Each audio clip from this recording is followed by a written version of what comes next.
Assalamualaikum warahmatullahi wabarakatuh. Alhamdulillah rabbil alamin wassalatu wassalamu ala asyrafil anbiya'i wal mursalin sayyidina Muhammad wa ala alihi wa sahbihi ajma'in. Rabbi shrah li sadri wa yassir li amri wahlul 'uqdatam min lisani yafqahu qawli, amma ba'du. Kita sambung balik kitab kita ni, kemunculan golongan kuburiyah di Yaman dan usaha para ulama mengatasinya. Siri ke-11 karangan Profesor Dr. Basri Ibrahim Al-Azhari. Jadi kita bicara sebelum ni banyak perkara lah tentang tujuan ziarah kubur alaihi salam dah. Tujuan dia untuk mengangkat keluarga Ba'lawi je lah. Dah, untuk habib-habib dah. Dan usaha-usaha mereka untuk mengembangkan ziarah kubur Nabi Hud. Lepas tu gitulah dah. Ada dawai-dawai wali memiliki kuasa kun fayakun lah, macam-macam lah yang akak untuk wali dia dah. Dakwaan aliran kuburiyah di Yaman yang menyesatkan, kita bicara dah. Dakwaan sebagai wali kutub dan kebolehan berurusan di alam maya, macam-macam lah dah. Hari ni kita nak bicara pula kelebihan ziarah kubur Nabi Hud AS yang direka cipta oleh mereka dah. Kelebihan ziarah kubur Nabi Hud AS yang direka cipta. Banyak bentuk reka cipta bagi melariskan ziarah kubur ke kubur Nabi Hud AS yang dilakukan oleh penyuruh khurafat, benda karut-marut ni, kubur Nabi Hud AS. Antaranya, pertama, mendakwa Nabi Hud AS menanggung kesemua dosa orang yang menzarahinya. Jadi, Nabi Hud pula tanggung dosa. Mana ada dalam Islam dah. Tapi, akidah tak betul kan? Gitulah dah. Dalam kitab Bazlul Majhud, bukan Bazlul Majhud as-Suhu Syarah Sunan Abi Dawud dah. Oleh Saharpuri bukan. Tapi hak ni, Bazlul Majhud, kitab pasal ziarah kubur Nabi Hud lah. Al-Idrus dah. Menjelaskan Syekh Abdul Rahman As-Saqqaf menyatakan Nabi Hud AS, Syekh Abdul Rahman As-Saqqaf menyatakan Nabi Hud AS menanggung kesemua dosa-dosa orang-orang yang menzarahinya, sehinggalah Allah menghilangkan dosa-dosa tersebut. Tangguh dapat hilang dosa dah. Beliau sendiri tidak gembira sebagaimana gembiranya beliau apabila menzarahi kuburan Nabi Hud AS. Dia siapa dia? Mungkin Abdul Rahman As-Saqqaf lah, Syekh Abdul Rahman As-Saqqaf. Dan menggalakkan orang berbuat demikian dah. Beliau bersedia menanggung perbelanjaan ahli keluarga orang-orang yang tidak mahu menziarahi kuburan Nabi Hud AS kerana sibuk mencari rezeki. Orang tak ada, sibuk cari rezeki ya. Sibuk bisnes, sibuk nego, sibuk kerja. Jadi dia tangguhlah. Nah, saya kata tak. Dan memenuhi keperluan keluarga mereka. Jika mereka berbuat demikian sepanjang hari ziarah dilakukan. Nah, ini jelas satu bentuk pendustaan lah. Nah. Sedangkan pendustaan sama sekali tidak akan berjaya kalau orang celik akal dia mikir kenapa belauk kering ni. Firman Allah SWT, وَلَا تَقُولُوا لِمَا تَصِفُ أَلْسِنَتُكُمُ الْكَذِبَ هَذَا حَلَالٌ وَهَذَا حَرَامٌ تَفْتَرُوا عَلَى اللَّهِ الْكَذِبَ إِنَّ الَّذِينَ يَفْتَرُونَ عَلَى اللَّهِ الْكَذِبَ لَا يُفْلِحُونَ. Maksudnya, janganlah kamu berdusta dengan sebab apa yang disifatkan oleh lidah-lidah kamu. Ini halal dan ini haram. Untuk mengadakan sesuatu yang dusta terhadap Allah. Sesungguhnya orang yang berdusta terhadap Allah tidak akan berjaya. Surah An-Nahl ayat surah ke-16 ayat 116 dah. Kadzib tu akadzaba, agak kadzib ni bukan mendustakan dah. Berdusta dah atas nama dah. Berdusta atas nama Allah dah. Berdusta atas nama Nabi. Ada setengah ni. Pondok mana ni? Man kadzaba alaihi muta'ammidan falyatabawwa maq'adahu minan nar. Kadzaba terjemahkan mendusta ke hadis Nabi pula dah. Bukan berdusta atas nama Nabi, berdusta ke hadis Nabi yang palsu tu. Itu tak boleh laku dah. Dah. Tu ngarut tu dah. Dia tak tengok syarah ulama ni. Pok ni tak pakar ulama dah. Apabila dia nak goreng gitu dah. Masyarakat awam ni. Dia akan tinggal ulama yang sepatutnya dah. Pakar ulama tu dah. Dia pakar hak ustaz-ustaz tu mana lah. Gitu dah. Ulama-ulama dia bukan pakar bidang dia dah. Firman Allah SWT, Alam tara ila alladhina yuzakkuna anfusahum balillahu yuzakki man yasha' wa la yuzlamuna fatila. Unzur kaifa yaftaruna 'ala Allahi al-kadhiba wa kafa bihi ithman mubina. Maksudnya, tidakkah engkau perhatikan? Perhati molek mikir dan merasa pelik. Wahai Muhammad, merasa pelik ke tak? Kepada orang-orang yang membersihkan memuji diri sendiri tak? Tak puji diri sendiri, akak tak guru dia, akak diri sendiri dah. Tak wali, ngaku tak wali dah. Padahal perkara itu bukanlah hak manusia nak tentukan. Kita tak boleh tentu ada kubur mana-mana pun kecuali kubur Nabi dan sahabat-sahabat yang syurga lah. Orang lain tak wali setang mana pun tak boleh jamin dah. Dah. Orang ni betul-betul dekat dengan Allah dah. Padahal perkara itu bukanlah hak manusia dah. Nak tentukan orang ni ahli syurga, tok wali, siapa-siapa dah. Bahkan Allah jualah yang berhak membersihkan, memuji siapa yang dikendakinya. Allah sahaja berhak tentukan orang ni. Orang apa bodoh ke apa dah. Nah, tunggih punggung je kau orang pergi ziarah kubur Nabi Hud ni. Orang apa ni tunggih punggung dah. Hak mengadaknya kubur Nabi Hud, kubur tok wali dia lah. Habib-habib dah. Mana tahu orang apa tu lebih mulia di sisi Allah dah. Ni masalah ni tentu kisah mudah kita tahu lah. Perkara gaib ni tahu dah. Siapa yang menghendakinya menurut aturan syariat Allah SWT dan mereka pula tidak akan dianiaya, dizalimi atau dikurangkan balasan mereka sedikit pun. Lihatlah wahai Muhammad betapa beraninya mereka mengada-ngadakan perkara-perkara dusta terhadap Allah SWT. Dan cukuplah perbuatan itu menjadi dosa yang terang nyata. Surah An-Nisa surah ke-4 ayat 49 hingga 50. Berdusta atas nama Allah. Bukan berdusta menafikan betul-betul pasti sahih Al-Quran, hadis ke apa betul-betul tu kafir dah. Masalahnya tak tahu dah. Kalau betul-betul hadis tu tak tahu sahih dhaif ataupun dhaif kaedah dia kena tolak dulu dah. Bukan tolak kena tahu, bukan takut kena kata dhaif dulu dah. Kaedah hadis ni kalau kita tahu sahih atau dhaif atau palsu, kita kena kata dhaif dulu dah. Nak buktikan sesuatu itu palsu, banyak hujah dia. Nak buktikan hadis tu betul-betul sahih, banyaklah hujah dia dah. Ya, kaedah asal dia adalah dhaif ni. Jadi itu di segi itu. Tapi di segi kita ni berdusta atas nama Allah SWT adalah terhadap Allah SWT, terhadap Rasulullah SAW. Perkara tu dosa yang ternyata lah dah. Benda yang tak jelas kita kata dah. Lepas tu tak percaya, dia bawa hadis tu pula dah. Padahal dia menunggang agama, menunggang Allah dan Rasul ni. Dah, hak tu hak dosa tempat dia di neraka ni. Bukan orang hak berhati-hati. Hadis ni tak tahu palsu dhaif. Tolak dulu dhaif dulu dah. Dah palsu ke sahih tak tahu. Kata dhaif tolak dulu ataupun bukan tolak, kata tawakkuf ataupun tak seterima dulu dah. Sehingga dibawa ke bukti dah. Itulah. Yang kedua dah. Tu dakwah yang pertama, Nabi Hud tanggung ke semua dosa orang yang ziarahinya. Dakwah yang kedua pula mendakwa orang yang menyampaikan berita kepulangan orang daripada menziarahi kubur Nabi Hud AS mendapat balasan syurga dah. Orang jenis apa dah. Orang ni boleh balik dah daripada ziarah Hud dah. Maksudnya promosi ni boleh balas syurga dah. Habib Ahmad bin Hasan Al-Attas. Habib Ahmad bin Hasan Al-Attas menyebutkan dalam Tazkirun Nas. Muka surat 209 hingga 330.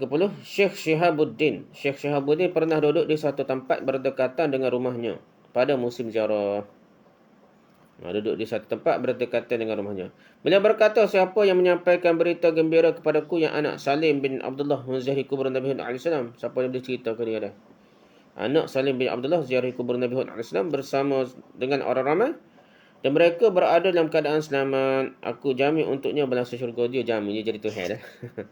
Tak ada kerja lain dah. Akad diri Tok Wali, mengaku Tok Wali ataupun anak murid dah. Suruh anak murid akad diri dia. Lepas tu mengaku pula dah boleh beri syurga neraka kau gapo dah. Jadi dia boleh jamin masuk syurga dah. Ramai pun berubah-ubahlah menyampaikan berita tersebut. Pakai ayat orang ni pergi ziarah kubur Nabi Hud. Apabila beliau telah meningkat tua dan berumur, Syekh Syihabuddin beliau duduk di Majaf di Tarim lah. Di Majaf Tarim untuk menerima berita ziarah kubur Nabi Hud AS. Dah.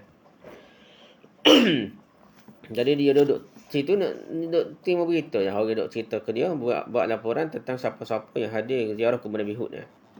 Asy-Syatiri cuba mentakwilkan kata-kata di atas tok guru dia. Takwil lah kata-kata ni, kata-kata nak jadi Tuhan dah. Sesak ni dah, boleh jadi kafir dah. Dia pun anak murid ni, anak cucu dia ni, Syatiri ni, dia pun takwil lah. Macam orang takwil Ibn Arabi lah. Kata-kata kufur yang sejelas seterang itu dalam kitab dia Khusus Al-Hikam tu. Takwil bukan main lah. Wahabi tak ada takwil dah. Wahabi ni sesak lalu dah. Dah. Tak boleh takwil dah. Mujassimah dah. Tapi tok guru dia takwil macam-macam dah. Dengan menyatakan maksud beliau ialah aku akan mendoakan agar orang yang berkenaan dikurniakan dengan syurga. Takwil lah dah.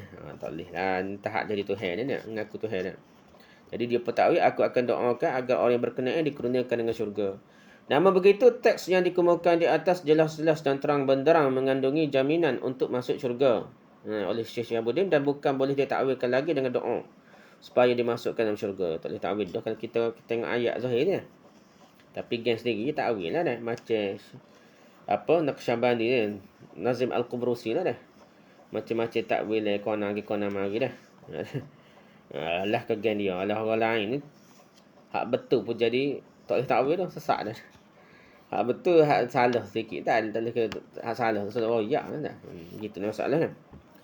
Yang ketiga, C dan yang ketiga mendakwa mengetahui apa yang berlaku dalam kubur sama ada melibatkan azab maupun nikmat. Dia boleh tahu orang ni boleh nikmat, boleh azab dia. Macam Nabi, dia dah tahap Nabi dah. Sebagai daripada mereka, Nabi pun tak tahu belakang dah. Setengah-setengah dia ni tak tahu belakang dah. Sebagai daripada mereka menyatakan tentang kubur Ahmad bin Isa Al-Muhajir dah. Beliau tidak berada dalam kuburnya secara hakiki. Tak ada dalam kubur ni. Untuk guru dia, Ahmad bin Isa dah. Satu ketika seorang menziarahi kubur beliau. Beliau pergi untuk melakukan qada hajat. Beliau pengsan tidak sedarkan diri dekat dengan kubur Ahmad. Tak khabar dah pengsan. Tidak lama kemudian beliau sedar sambil berkata, aku bertemu dengan roh Imam Ahmad bin Isa. Aku bertanya tentang kubur beliau. Adakah kubur yang berada di situ secara hakiki? Betul ke kubur dia tu dah? Beliau menjawab, ya. Aku berkata, aku inginkan begini. Beliau menjawab, hajat anda akan diperkenankan tanpa sebarang kesukaran. Jadi Tuhan lah dah. Hajat ke apa? Nak perkenan dah. Aku perkenan. Ingat aku boleh perkenan lah. Ahmad bin Isa ni. Ruh dia dah. Setelah itu beliau pergi ke kampung Bur lalu menuju ke masjidnya. Dan di situ hajat beliau dilaksanakan. Di sana kata ibu boleh hajat dia dah. Muka surat ni 3 yang ni lepak dah. Asyali. Aku Asyatiri ni. Asyatiri saya sana. Tahu tak Asyali ni? Betul sini. Sebenarnya hanya Allah SWT sahajalah yang mengetahui perkara ghaib dan tidak ada seorang pun dalam kalangan manusia yang tahu perkara ghaib. Nah, firman Allah SWT, "Qul la ya'lamu man fis samawati wal ardi al-ghaiba illa Allah, wa ma yash'uruna ayyana yub'atsun." Maksudnya katakanlah lagi tiada sesiapa pun di langit dan di bumi yang mengetahui perkara ghaib melainkan Allah sahaja, dan Allah sahaja tahu. Dan tiadalah mereka menyedari bilakah masing-masing akan dibangkitkan hidup semula sudah mati. Surah An-Naml surah ke-7 ayat 65. Jadi benda gaib ni Allah sahaja tahu. Kalau nak akak tok guru dia tahu benda gaib tu, nak akak tok guru dia jadi sama level Tuhan dah. Gitu lah kaedah dia. Syirik ni dua perkara, sama ada ya akak Tuhan ni turun jadi macam makhluk, ataupun ya akak tok guru dia akak ni nak sama darjat dengan Tuhan. Tu syirik belaka dah. Yang keempatnya dah, yang kedua, mendakwa ketawa ketika mazahir kubur Nabi Hud AS menyemai satu tasbih. Oleh kerana mempercayai perkara ini, orang awam yang menziarahi kubur Nabi Hud AS ketawa, lara dan memainkan alat muzik. Sebab tu yang main qasidah dah sambil ketawa dah. Sepatut kita pergi kubur ni nak suruh kita sedih, nak suruh kita ingat mati, nak suruh kita berasa macam dari kubur dah. Dari kubur ni jangan hias. Moleknya kita ziarah kubur waktu malam supaya berasa pun dari kubur dah. Itulah hakikat, tapi kita orang Melayu ni kita hati pula kubur dah.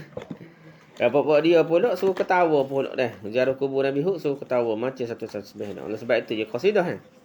Kesemua itu dianggap sebagai tasbih dan kebaikan. Mereka juga mempunyai adat yang pelik, iaitu apabila mereka melalui sebuah kampung ketika menziarahi kubur Nabi Hud AS, lalu kok kapal-kapal nak sapa kubur Nabi Hud dah, mereka akan memanggil orang kampung dengan gelaran yang menimbulkan kemarahan dalam kalangan mereka. Kata huduh kau gelar lah kau kapal tu.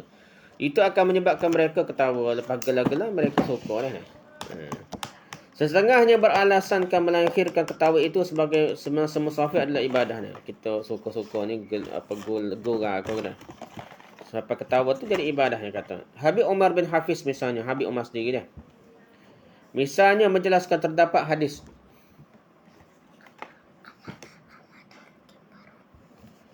Habib Umar bin Hafiz misalnya menjelaskan terdapat hadis riwayat Imam Asyuti dalam Al-Jami' As-Saghir yang menjelaskan bergurau orang musafir itu adalah satu ibadah. Ini jika diakui benar ia hanya melibatkan dalam musafir dengan tujuan meringankan beban orang-orang musafir tersebut saja. Ia tidak melibatkan ketawa dalam melakukan perkara-perkara yang haram yang dibincangkan di sini. Gelar-gelar kau lagi suka dah. Nama hadis tersebut tidak terdapat dalam Jami' As-Saghir sebenarnya, sebagaimana yang dinyatakan oleh Habib Umar bin Hafiz. Apa ni kata Habib Umar ni hafal 100,000 hadis kan. Tapi kalau kita dengar kat hadis dia palsu sajalah, nak hadis sahih payah lah. Ni tak ada yang kata dalam Jami' As-Saghir pun cek tak ada dah. Memang nak tahulah ni.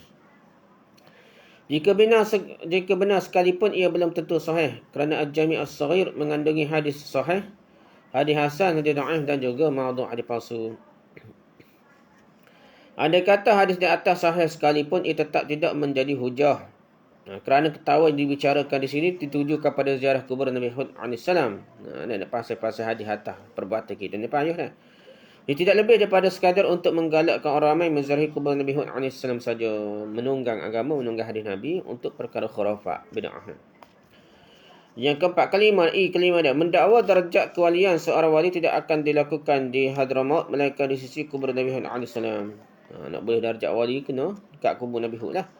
Malah Al-Aidrus ni mendakwa berkhulwah berkhulwah dah. Bertapa di sisi kubur Nabi Hud AS bagi Syekh Hadramaut mengandungi keuntungan yang besar. Duduk situ kat tapa situ ada limpahan rohani lah. Bahkan akan diberikan pembukaan foto pembukaan di sisinya melebihi yang diberikan pada orang ramai. Orang yang melakukan mujahadah dan latihan rohani yang lain lah. As-Saban muka surat 8. Yang kelima, yang keenam F ni. Yang mendakwa para malaikat dan orang-orang soleh menghadiri ziarah kubur Nabi Hud AS. Malaikat ziarah juga kubur Nabi Hud. Dalam Bazul Majhud Al-Aidrus muka surat 15 ni, menjelaskan Syekh Abu Bakar bin Syekh Abdul Rahman As-Saqaf berkata kepada isterinya binti Rushd selepas melakukan ziarah besar ni. Banyak ke bini dia lah. Tidakkah anda melihat aku duduk agak lama di sisi kubur itu dan kubur Nabi Hud, dan aku mengangkat kepalaku ke atas ketika aku berdoa. Aku melihat siapa yang datang orang soleh dah. Jadi nampak orang soleh, roh-roh orang apa nampak mari dah. Seterusnya beliau berkata tidak ada yang kekal tempat itu di batu, bukit maupun tanah. Malaikat ia pernah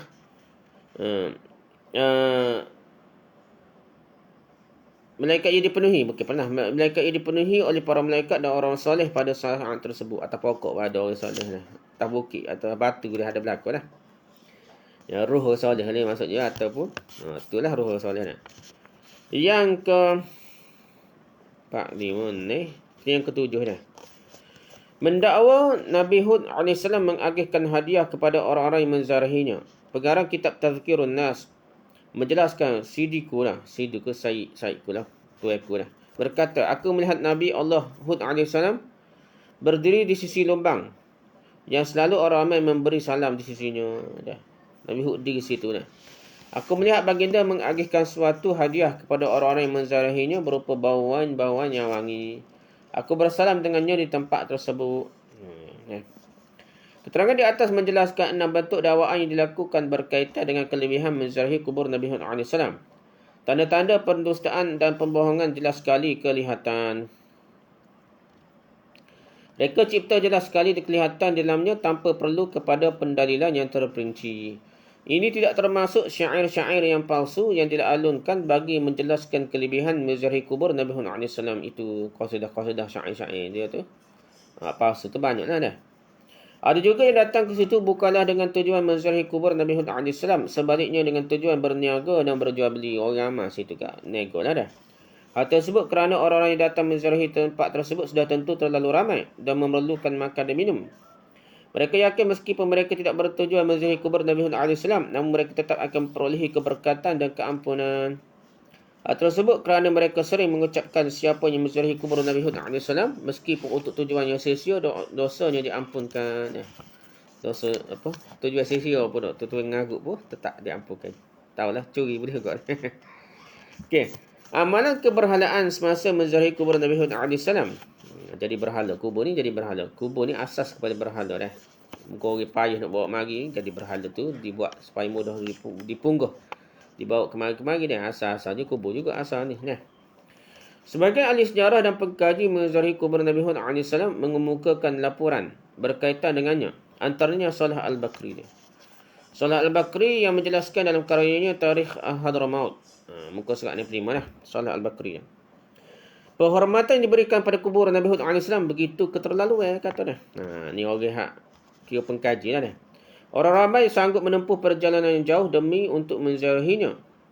Mereka masih mempunyai sisa-sisa perasaan keberhalaan yang pernah dirasai oleh orang Arab terhadap berhala mereka Al-Lata dan Uzza. Dulu Al-Lata dan Uzza pun kubur juga asalnya. Lepas tu gitulah dah. Jadi ada perasaan keberhalaan dah. Mereka memohon pertolongan menuju dan menghadapkan wajah-wajah mereka ke arah kubur tersebut untuk melepaskan hajat. Tu masalah kita ni, tepatnya berkat ke keramat ke gapo, ada perasa itu dah. Masalah ya akan melampau, tak ada berkat terkarut dah kira-kira dah, tapi akan pergi lebih daripada berkat. Last sekali akan minta hajat dah. Ataupun dengan berkat tu peringkat awal lagi dah. Ada kata syirik, ada kata syirik, tak apalah, tapi situ berkat tu karut dah. Khurafat boleh kurang dah. Tak sampai syirik pun dah.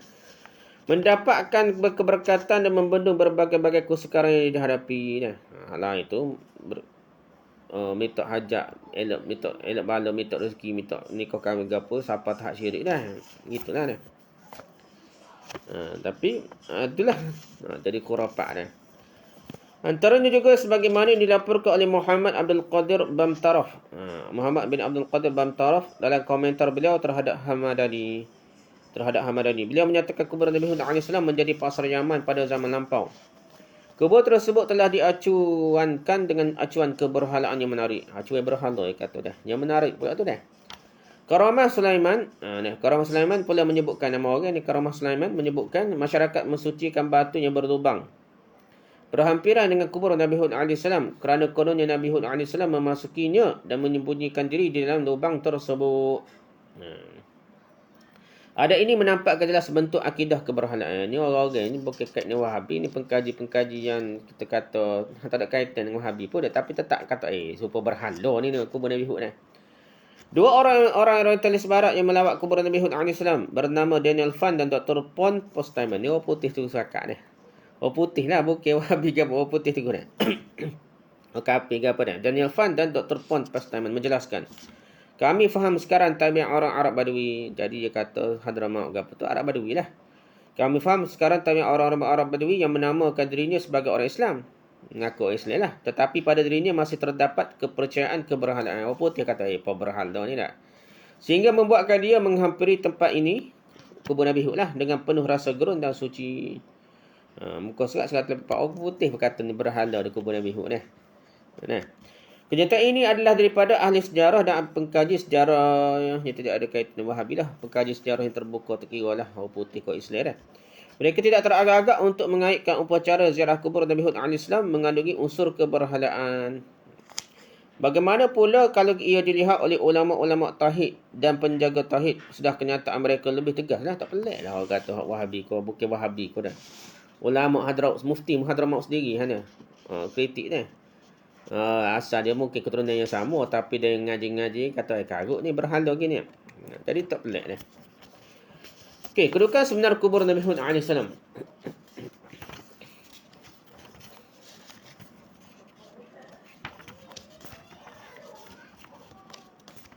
Jaga panjangnya. Lepas ni kali dah. Kita baca lepas ni ya. Wallahu a'lam. Subhanakallah wa hamdika, subhanakallah wa hamdika, subhanakallah wa hamdika, asyhadu an la ilaha illa anta, astaghfiruka wa atubu ilaik. Assalamualaikum warahmatullahi wabarakatuh.